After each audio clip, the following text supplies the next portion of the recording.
Hello, everybody. I am Aleah James, and this is the Fans View podcast.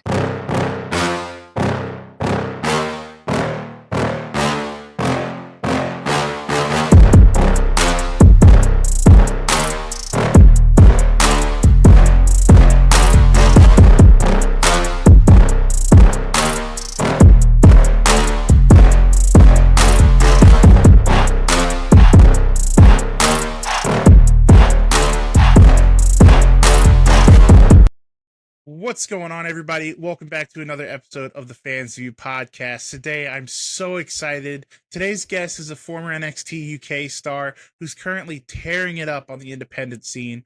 Born in England, she's been a steadily rising star, not just in her home country overseas, but here in the States. Since debuting in 2019, she's already built an impressive resume and just a reputation for delivering match of the night quality matches every time she goes out there. Please welcome to the show, Miss Aleah James. Aleah, how are you doing today? I'm good, thank you. How are you? I'm so good. I'm so excited that we can make this happen. I know I've bugged you at like every convention I've seen you at for the past 2 years. Like, hey, Aleah, you want to come on my podcast? And you were so sweet and gracious with your time. So I just want to make sure I say thank you. Thank you. Oh, we'll just jump into it because I know your time is very precious. For fans who may be discovering you somehow, I don't know where they would be living under a rock somewhere, but for people discovering you for the first time, how would you kind of describe Aleah James both in and out of the ring? Well, I think inside the ring, maybe I'm the underdog, but I'm always ready for whoever's in the ring with me, and I'll give it whatever I've got, no matter what it takes. Outside the ring, I'm similar. I'm fun, and maybe I'm a little bit more reserved, but it's pretty much just an extension of me. I like to be fun. I like to be athletic. I like sparkly things, pink things. So I guess it's the same, really, just in a different format. I love that. That's such a good segue too, because they say that pro wrestlers, the best pro wrestlers, are people that take their natural personality and maybe just turn the volume up. How much of Aleah James in the ring, you kind of touched on it, but how much of that persona in the ring is just you with the volume turned way up? Yeah, I think at first when you first start, you are trying to figure out what parts of you want to show, and I feel like as time's gone on, I've realized that you're able to, I don't know, perform and pull out all the stops, and I feel like that's the part of me that shows in the ring too. Absolutely. Let's take it back. What first drew you to professional wrestling? Have you always been a fan? Yeah, so I always watched it when I was younger, and I guess also being from the UK, I didn't realize that there was even an independent wrestling scene. I didn't know that there was wrestling in the UK. So I always just assumed that if I wanted to wrestle, I had to move to America, or the only thing that existed was WWE in my eyes at that time. But Right. when I was, yeah, it was like 2017 or 2018. I have an older sister who also likes wrestling, and she found a training school in the UK, and she went to it, and I was very jealous because I was like, I want to do that. So that's actually how I found a training school at home to start my. Was there a moment again, you kind of touched on it. You are the perfect segue queen. But was there a moment when you're like, I'm going to take this seriously and pursue this as a career as opposed to maybe a hobby or just something you enjoyed watching? That's a good question. Well, I worked on just a normal job in an optician's, and I was training like 3 days a week. I was going to the gym before work and then going to training after work and having 5, 6 hours of sleep. And I was thinking to myself, if I really want to do this, maybe I have to quit my job and just fully commit to it. But just before I decided to do that, COVID happened. So I'm very grateful that I didn't quit my job, because I managed to keep earning money during lockdown. And then after lockdown happened is when I joined NXT UK. So that kind of just blended into my desire to take it seriously and treat it as a full-time job. Right. Yeah, there's no bigger pool to jump into than that WWE machine. Exactly. uh, what were some of those early days like breaking into that UK, scene? Were there any challenges maybe that you didn't expect that you came across? Yes, injuries. I didn't expect that. I guess maybe when you're working and you work a job that's in the daytime at the weekends and you're trying to figure out how to swap shifts with your lovely co-workers that maybe don't have the same passion or drive for your hobbies. Um, I managed to get away with having a lot of sick days where I wasn't in fact sick, but that's probably the parts of it that I didn't consider. But in terms of wrestling, in terms of training, that was always fun for me, and I always enjoyed that so much. And I was willing to get myself into trouble to make it work. Well, we're glad you did. Um, I know I speak for a lot of people. Fans loved your run in NXT UK, whether, the fact that it was cut short, with the brand doing what it did. What was that chapter like for you, that NXT UK chapter? Honestly, it was so much fun. I know that a lot of people were in different stages of their career during their time at NXT UK, but for me, it was just bonus points. It was learning, it was making friends, it was being put in situations that I didn't believe I was ready for, but still did it anyway. So I'm just always grateful for that time of my life because I think I was able to be a part of something that people will always remember. And even if they don't know of it, they'll look back and watch it. And I'm just happy that I was one of the few people that can say that they did that. Absolutely. We kind of touched on the WWE machine that you got to be a part of. Obviously, you were there for a little bit. What would you say was your biggest takeaway from working for the WWE and specifically NXT UK? Like, what did you learn while you were there? What did I learn? Well, I learned a lot of things, but I think that I learned a lot about myself and that I'm able to thrive in stressful situations, and that it doesn't matter how ready you feel for something, you just have to do it. And my knowledge of wrestling at that point was very limited. I'd done indie shows and obviously done training schools in the UK, but to be in a TV format and to have matches that are like 3 minutes long and 5 minutes long, and being able to plan those matches and put in all the stuff that you need to fit into a match in such a short space of time, like I think people underestimate how hard that actually is.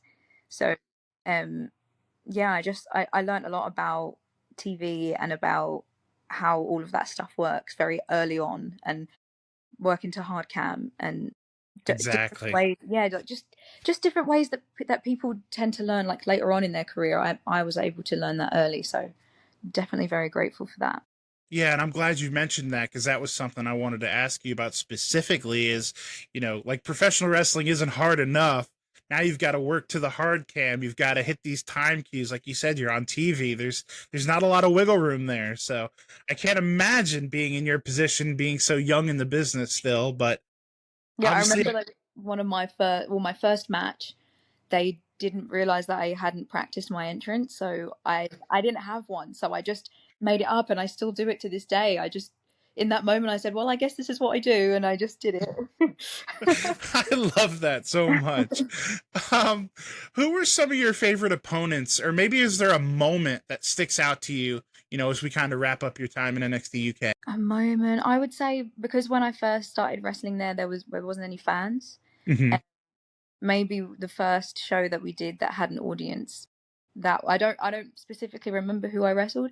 It might have been Nina Samuels, but I just remember feeling I was always nervous, and then feeling extra nervous knowing that there were actually people out there that were going to watch us, and it had been so long since I'd had a crowd. So yeah, that moment was fun.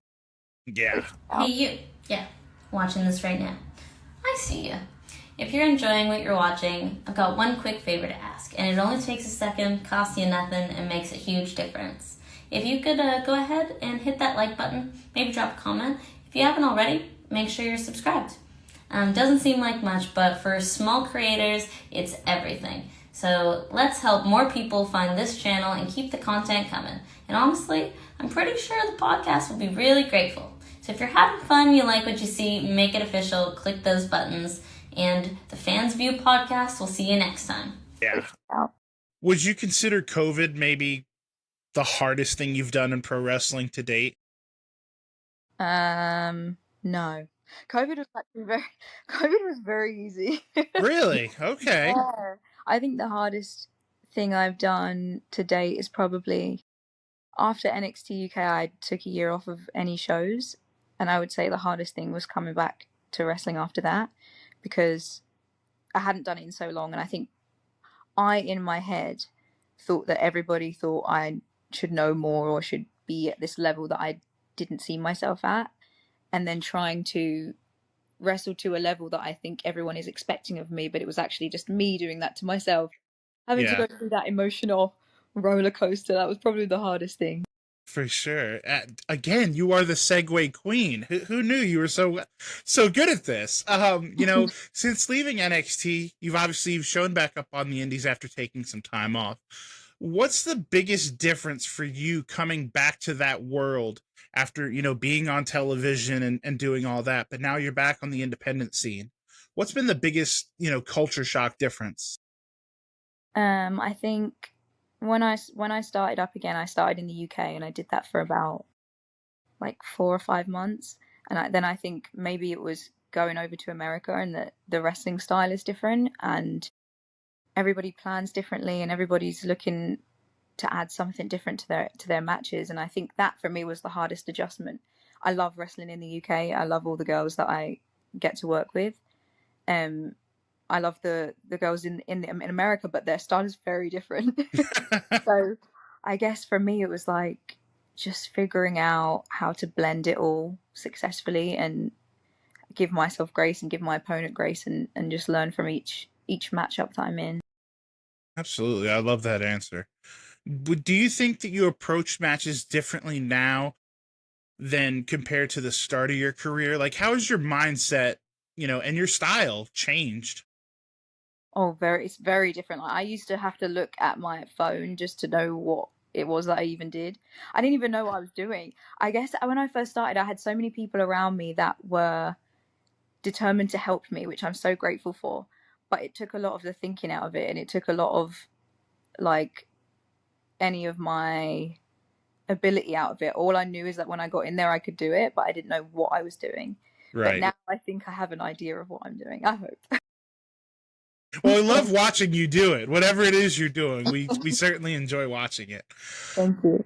One thing I've always wanted to ask you, because I always see you and you're always so sweet, and you're such a baby face in real life. Do you enjoy being that energetic white meat baby face, or is there part of you that just wants to be that deep, dark, dastardly heel? I do think I enjoy being a babyface, because I don't know, I like people liking me.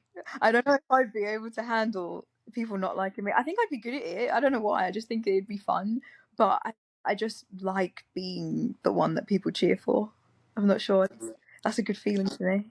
Love that. I don't know that I could boo you anyway. You're just so nice. And I genuinely mean that you're just so nice. What promotions or opponents, obviously, like I said, you are full steam ahead on all over the country, all over the world. I think you just got back from overseas, right? I did, yeah, the other day. There's a plethora of ladies, on the independent scene. Are there maybe a couple names or promotions that stick out to you that you're like, I gotta get here, I gotta get in the ring with ... That's a good question. I really love Marina's style, and I would love to wrestle her, and I feel like she's such a good character, and she's got such a unique wrestling style, and I feel like her aggression and scariness mixed with my niceness it might be an interesting matchup. So I would always love to wrestle her and see what we could make together. Yeah, I like that. I like that a lot, actually. Yeah. If we could go big picture, your dream match, any era, any person. It doesn't have to be a realistic one. Who is your dream opponent? My dream opponent will always be Mickie James, because she is someone I was obsessed with when I first started wrestling, and when I first started watching wrestling. She was like what drew me to always tuning in. And back in the time when you didn't know what was on or who was on, you didn't know if there was any women's matches or anything.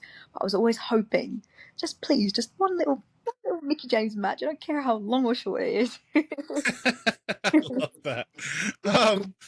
Obviously, you're a young woman in this business. You still have many and many years ahead of you. But when it's all said and done, people think about Aleah James. What do you want your legacy to be? I don't know. I feel like maybe in watching wrestling, maybe just somebody that was interesting or fun to watch, and maybe for the people that are around me, just somebody that was helpful or kind or put a smile on their face, just something like that. I don't know. I don't really care about whether people thought my matches were amazing or not. I just wanted people to remember them as fun, or remember me as fun, because I don't know, I feel like that lasts longer in people's minds more than whatever the hell moves you did or how many times you won or lost, because I've lost a lot of times.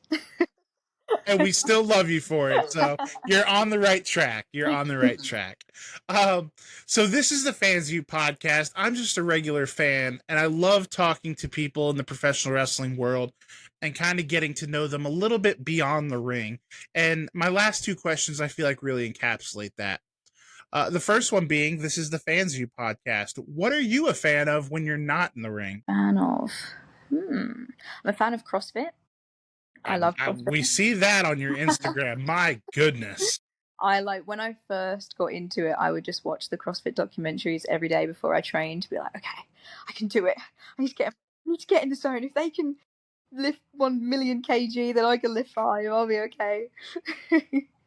My goodness. You are built differently. I will say that. I enjoy the death. Is there anything else you enjoy? Like, are you a reader? Are you a TV binge watcher? Anything like that? You know what? I used to watch a lot of shows, but now I've really got into trying to make my own gear. I've made a few sets, but I would love to be able to make stuff for other people. I just need to get more confident in my abilities. But I do tend to spend a lot of evenings just researching different things and trying out different things with my sewing machine that my lovely friends bought me. So I guess that's just something that I would love to naturally segue into next, so that I'm still in and around it even if I'm not doing it anymore. Absolutely. I love that. That's such a baby face answer too. Like, I just like working out and doing my sewing, that's all. I love it. Last but not least, this is my favorite question, and you can go as deep as you want with this or not. At this point in your career, as we spoke, you're a very young woman. You've got God knows what ahead of you. At this stage of you, not only your career but your life, how do you define success? Ooh, wow. I guess I used to think that it was about like accolades or money. Like, okay, if you're successful, you're a millionaire. Like you Right. so much money, you've got so many things, and everybody knows who you are. But I think in specific to wrestling, because that's obviously what I'm doing right now,